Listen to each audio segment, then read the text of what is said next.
Posicionamiento económico internacional de Japón. A cualquier país que uno vaya, siempre encontrará productos con la etiqueta hecho en Japón.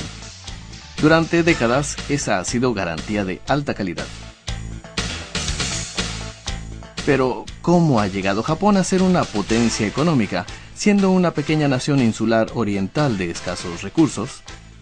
¿Cómo emergió Japón de las cenizas tras el fin de la Segunda Guerra Mundial para alcanzar una recuperación milagrosa y décadas de acelerado desarrollo?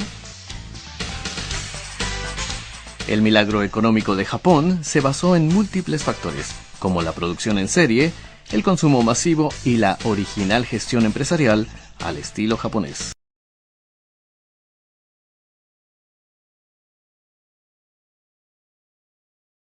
Tras la finalización de la Segunda Guerra Mundial, Japón entró en un periodo de crecimiento económico constante llamado el milagro japonés, que le permitió durante 4 décadas consecutivas escalar puestos a nivel internacional hasta consolidarse como la segunda potencia del planeta en términos de PIB.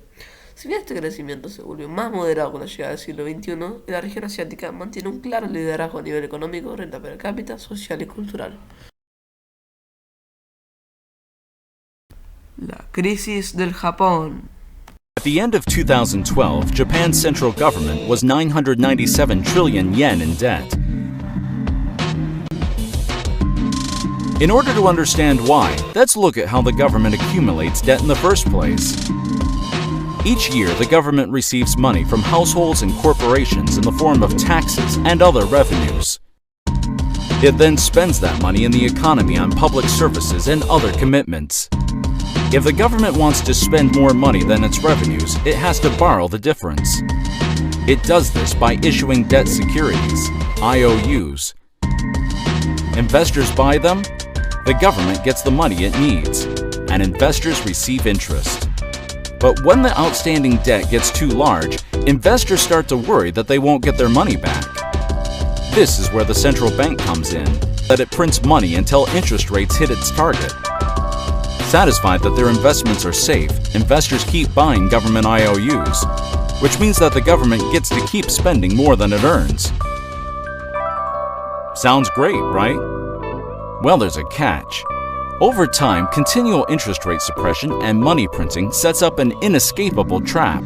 So here's where Japan fits into this framework. At the end of the 2012 fiscal year, Japan's debt was 23 times revenues.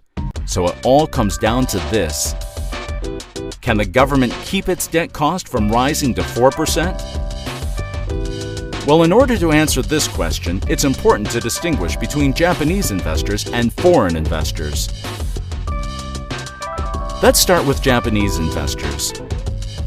The last 20 years have been very challenging for them, since almost all prices have been going down. The exception has been government bonds. So as you can imagine, a large part of local investable funds are already invested in them.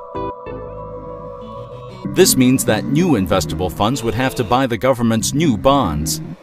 Since investors represent households and corporations, these new funds would have to come from their new savings.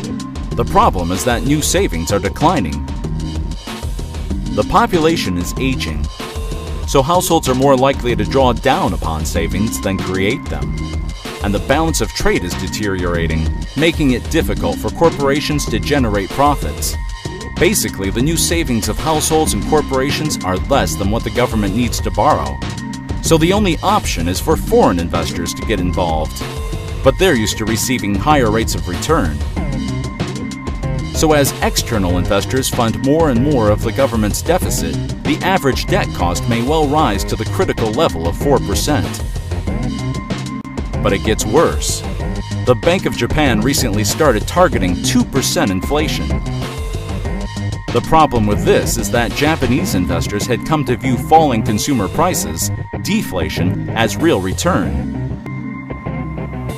So when consumer prices fell by 1% per year and they got a nominal yield of 1%, they called it a 2% real yield.